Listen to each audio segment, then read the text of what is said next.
অসম police ৮ জন আনসারুল্লাহ বাংলা জঙ্গি যে রয়েছে তাদেরকে গ্রেপ্তার করেছিল। তার মধ্যে অন্যতম হচ্ছে মোহাম্মদ সাদ রাডি, এবং এই মোহাম্মদ সাদ রাডি যার দুটি কেন্দ্রে ইতিমধ্যে ভোটার লিস্টে নাম রয়েছে বলেই জানা যাচ্ছে। এবং আরও যে চাঞ্চল্যকর তথ্য সামনে আসছে যে ৩ বছর আগেই ভোটার লিস্টে নাম উঠেছিল এই মোহাম্মদ সাদ রাডি ওরফে সাব শেখের।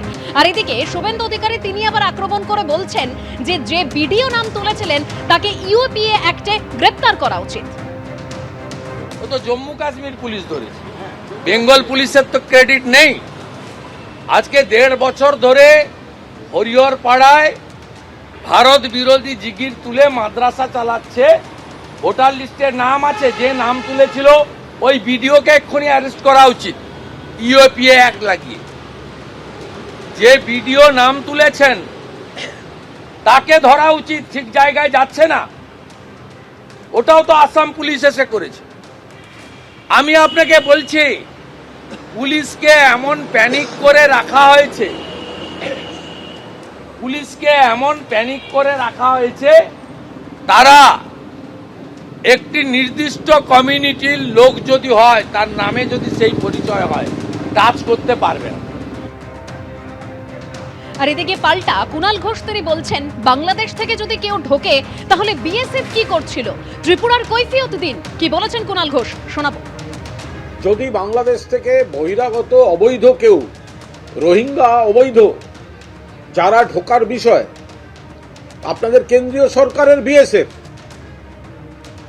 সীমান্ত পাহারা দেওয়ার দায়িত্ব কেন্দ্রীয় সরকারের, তা আপনারা দিচ্ছেন না কেন? কেন দেননি? বাংলাকে তো পরে বলবেন, ত্রিপুরার কৈফিয়ত দিন। বিরোধী দলনেতা ত্রিপুরার কৈফিয়ত দিন। বাংলাদেশ থেকে ত্রিপুরা সীমান্ত দিয়ে ত্রিপুরায় ঢুকেছে, ত্রিপুরায় ঘাঁটি গেড়ে বসেছিল, এবং ত্রিপুরা থেকে ট্রেনে উঠে কলকাতা বা দিল্লির দিকে যাওয়ার চেষ্টা করছে। এবার যখন দিল্লি বা কলকাতা বা কোনো জায়গা থেকে, কলকাতা থেকে যদি কোনো একটা উদ্ধার হয়, ধরা পড়ে, গ্রেফতার হয়, তখন বলবে কলকাতা থেকে গ্রেফতার হয়েছে। ভারতবর্ষের বিভিন্ন রাজ্যে গতিবিধি, বিস্ফোরণ, হামলা, পুলওয়ামা, সংসদের স্টেটমেন্ট, 14টা স্টেটে এই মুভমেন্ট, আর বাংলাকে ঘিরে আপনারা কুৎসা করছেন। আগে ত্রিপুরার কৈফিয়তটা আগে দিন। বিধায়ক অসিত মজুমদারের উপস্থিতিতেই চুঁচুড়া পুরসভায় তুলকালাম।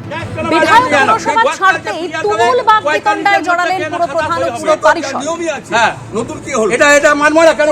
সবাই আমরা নতুন, সবাই আপনি আপনাকে যেমন ঠিক করেছে, আমাদের ঠিক করেছে।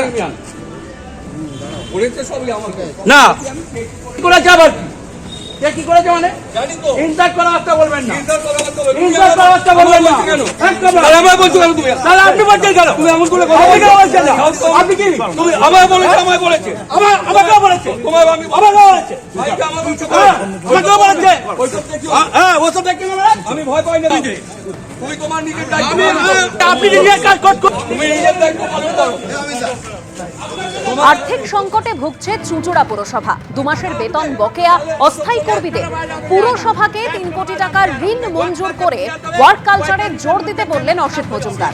স্বশাসিত পুরসভার অভ্যন্তরীণ বিষয় নিয়ে কথা বলতে পারেন না বিধায়ক। পুর প্রধানের বক্তব্যের পরেই গোলমাল বেঁধে যায়। পুর প্রধানের সঙ্গে বাকবিতণ্ডায় জড়ালেন পুরসভার স্বাস্থ্য পরিষদ।